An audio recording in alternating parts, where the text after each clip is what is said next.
1984 Bird. Does have the 85 to 90 front end on it. That was what we could get at the time when we were repairing it. So as you can see, it does have the correct tail light and rear bumper cover as well. So this is a pretty fun car. We've had this car for going on 13 years now in the family. I don't see this one going anywhere. It's definitely a big part of kind of who we are, kind of embodied in this car. So it's a Ram Air 1 hood that my mother was just super excited to get. She kept telling me that she wanted, this is an SE, so it's a base model. Had a flat hood, it's got no spoiler on it. And my mother kept telling me she wants the car to snarl, which of course I knew immediately that meant some kind of a Ram Air hood. The Ram Air 2 hoods, which are a lot more aggressive looking, seemed kind of out of place for this car. So, but I found this one up in New York. It was brand new in the box, had never been installed on anything, which is great because it's a discontinued hood. And we picked that up, and I got that for Christmas this past year. So yeah, I'll give you kind of a quick tour. So inside is it's pretty much stock. We years ago I pulled that bezel apart in there, and I sprayed the inner bezel silver to give it kind of a little bit more of a modern look. It does have a set of 4th gen seats in it. The driver's side is power. Let's see. Pop the hood so you guys can see the goods. Now, I started collecting parts for this particular LS swap way before I did my I started my poor kid swap kit. So there's some parts on here that I might not have used, might not use now, but it was what we were doing at the time. So but it's a 4.8 liter. I think it had like 110,000 miles on it, somewhere around there.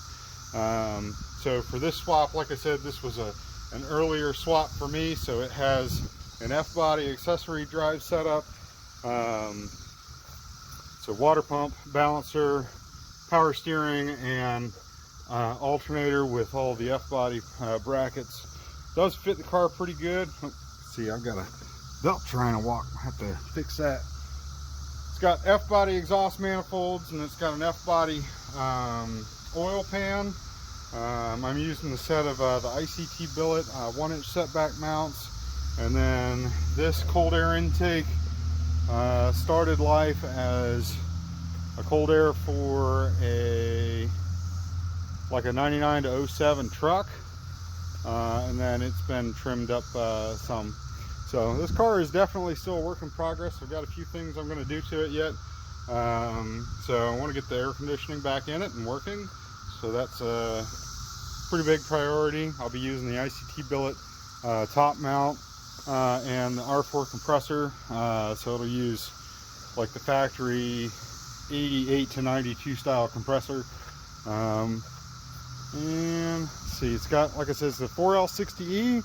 I used a factory transmission crossmember for a 700 R4 and just modified it a little bit. Basically just added a tab onto the back, as the back or the front, I don't know. I'll grab a picture and put it in, kind of tell you about that. So let's see, it's got a single 3-inch MagnaFlow on it. I suppose I could start it. Maybe.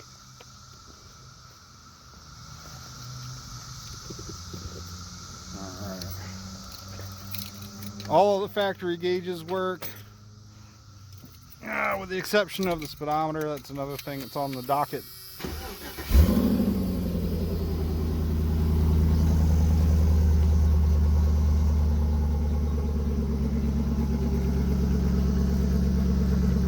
Stick you guys up so you can.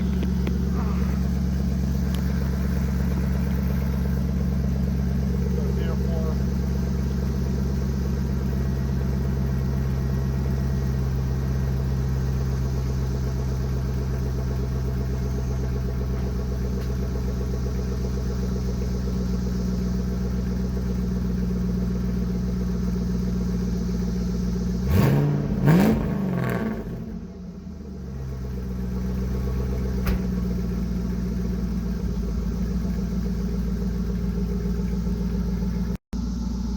I'd say that's a pretty good overview of the car.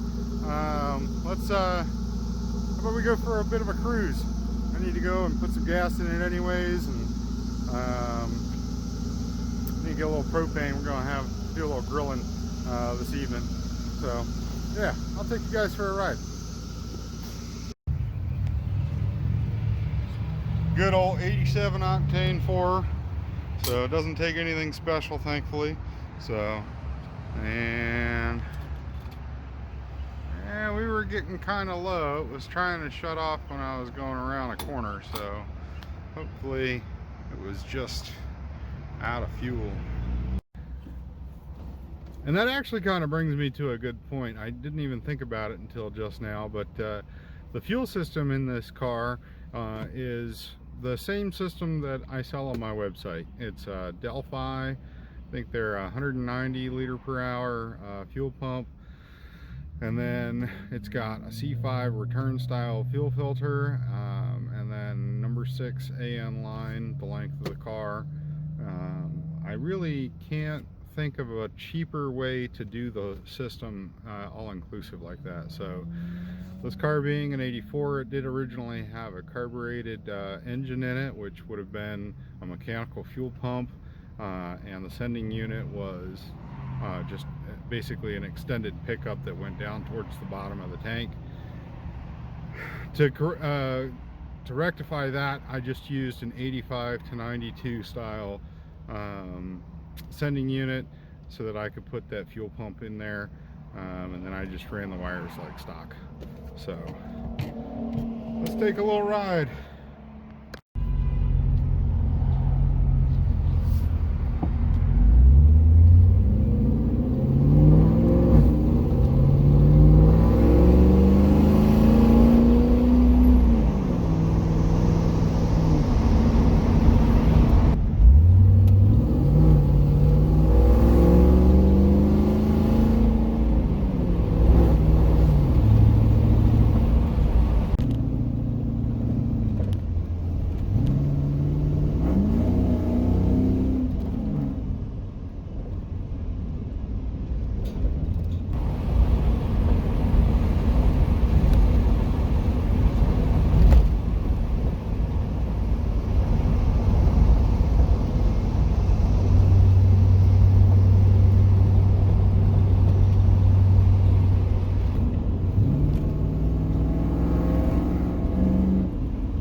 Sometimes driving slow cars fast is more fun than driving fast cars slow.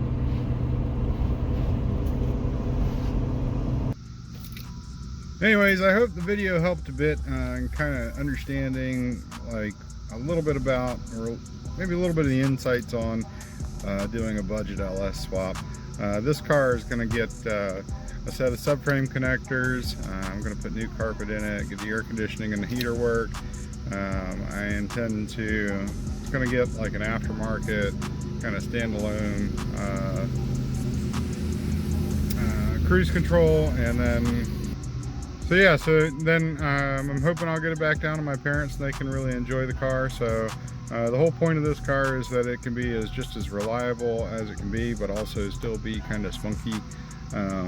This car did run, I ran it, it was, I guess, middle last spring or summer at the track. The car ran a 1372 at 102, so it's spunky enough. I mean, my 65-year-old mom doesn't really need much more than this. So, but yeah. So, anyways, thanks for tuning in. We'll talk to you guys on the next go round.